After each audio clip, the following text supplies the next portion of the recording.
بسم اللہ الرحمن الرحیم نحمدہ ونصلی علی رسولہ الکریم اما بعد۔ سورۃ البقرہ آیت نمبر 47 ہے 47۔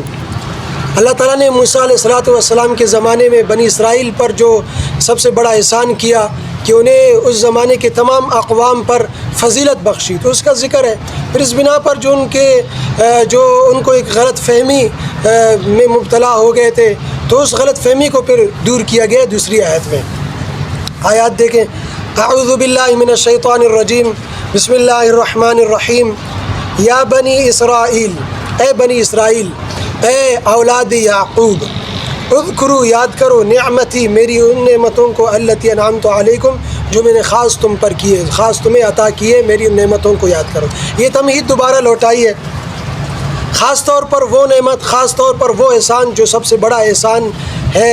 وَأَنِّي، وہ یہ کہ میں نے، فضلتکم، یقیناً میں نے تمہیں فضیلت بخشی، برتری بخشی، علی العالمین، جہانوں پر، تمام اقوام پر، اس زمانے میں تمام اقوام پر میں نے تمہیں دینی اعتبار سے فضیلت بخشی۔ اس احسان کو، اس نعمت کو یاد کرو۔ تو یہ جو فضیلت اللہ تعالیٰ نے عطا کی ان کو، کہ وہ یہ فضیلت پھر آگے اولاد میں بھی یہ فضیلت چلتی ہے، آگے آنے والی نسل میں بھی یہ فضیلت چلتی ہے، لیکن بشرط یہ کہ اولاد، آنے والی نسل دین پر باقی رہے۔ اگر اولاد گمراہ ہو جائے، آنے والی نسل گمراہ ہو جائے، بدعمل ہو جائے، پھر یہ فضیلت باقی نہیں رہتی۔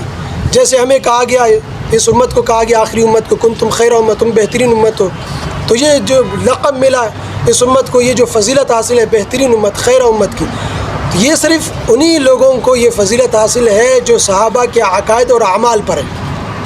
لیکن گمراہ فرقوں کے لیے، اسی طرح بدعمل مسلمانوں کے لیے یہ فضیلت نہیں ہے۔ یہ حضرت عمر رضی اللہ عنہ نے فرمایا۔ تو اسی طرح ان کو یہ فضیلت حاصل ہوتی، لیکن اولاد دین پر باقی رہتی، لیکن یہ فضیلت ان سے اس لیے چھینی کہ ان کی بدماشیوں کی بنا پر، ان کی بداعمالیوں کی بنا پر، ان کی خرافات کی بنا پر، جسے اللہ تعالیٰ نے قرآن میں ایک ایک کر کے ذکر کیا، ان کی خرافات کا تذکرہ کیا۔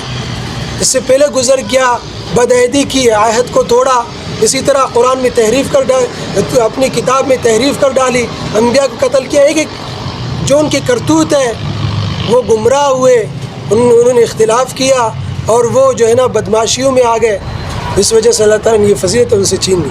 اللہ تعالیٰ فرما رہے ہیں اگر تم دوبارہ یہ فضیلت حاصل کرنا چاہتے ہو تو ایمان لے آؤ، تو یہ کنتم خیر امہ والی فضیلت تمہیں حاصل ہو جائے گی۔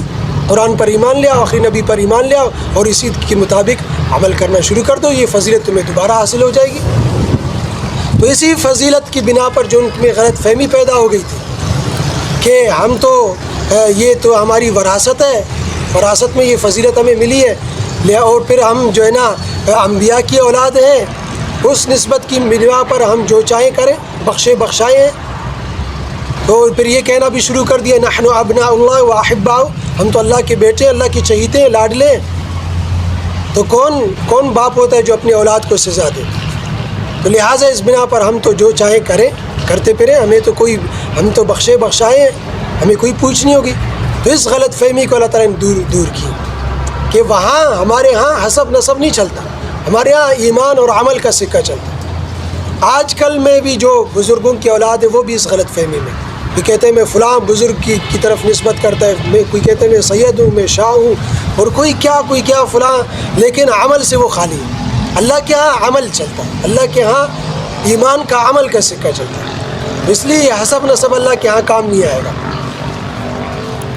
تو اس غلط فہمی کو اللہ تعالیٰ نے دور کیا کہ قیامت کے دن یہ حسب نسب کام نہیں آئے گا، لہٰذا واتقوا، ڈرو، یومن، اس دن سے، یعنی قیامت کے دن سے، لا تجزی کا کہ کام نہیں آئے گا، نفس، کوئی شخص، عن نفس، کسی شخص کے، اجمالی طور پر اللہ تعالیٰ نے کہہ دیا کوئی کسی کے کام نہیں آئے گا، شیئن، ذرہ برابر۔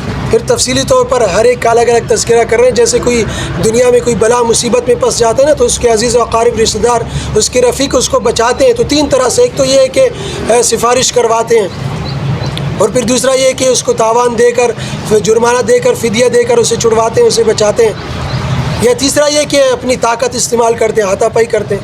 اللہ تعالیٰ تفصیل سے تذکرہ کر رہے ہیں، ان میں سے کوئی بھی ایک کام بھی نہیں کر سکے گا، ولا يقبل اور نہیں قبول کیا جائے گا منہا اس کی طرف سے شفاعت کوئی سفارش. تو یہ کوئی یہ ذہن میں نہ لے بیٹھے تو ہم بھی تو انبیاء کی اولاد ہیں, ہم تو بزرگوں کی اولاد ہیں, لہٰذا ہمارے آبا و اجداد وہ ہماری سفارش کر لیں گے, ہمیں بچا لیں گے. اس سے یہ معلوم ہوتا ہے کہ سفارش نہیں چلے گی, قیامت کے دن کام نہیں آئے گا. لیکن یہ کفار کے حق میں فما تنفعهم شفاعت الشافعین, کافروں کو سفارش کام نہیں آئے گا ان کے حق میں, لیکن جو ایمان والے ہیں ان کے حق میں سفارش کام آئے گی. جیسے اللہ کے نبی علیہ الصلوۃ والسلام ایمان والوں کے حق میں سفارش کریں گے, تو کفار کے حق میں کوئی سفارش کام نہیں آئے گا. ولا یؤخذ اور نہیں لیا جائے گا منہا ان کی طرف سے عدل کوئی بدلہ, کوئی فدیہ جرمانہ کے طور پر, اس طور پر لے کر بھی نہیں چھڑایا جائے گا, نہیں مدد کی جائے گی. ولا هم ینصرون اور نہ کسی اور طرح سے ان کی مدد کی جائے گی. جیسے ہاتھا پائی ہے, تو مطلب کسی طرح سے بھی ان کی کوئی مدد نہیں ہوگی, لہٰذا ہر طرح سے وہ گھیرے میں ہوں گے, وہ خطرناک ہولناک دل میں سزا میں ہوں گے. تو لہٰذا اس سزا سے اپنے آپ کو بچاؤ اور اس غلط فہمی کو دور کرو. لہٰذا خود اس ہولناک دن سے بچنا ہے تو پھر قرآن پر ایمان لے آؤ, اللہ کے نبی علیہ الصلوۃ والسلام پر ایمان لے آؤ, اور اسی طرح اس پر پھر عمل کرو. صحابہ کے اعمال پر, ان کے عقائد کے مطابق عمل کرو.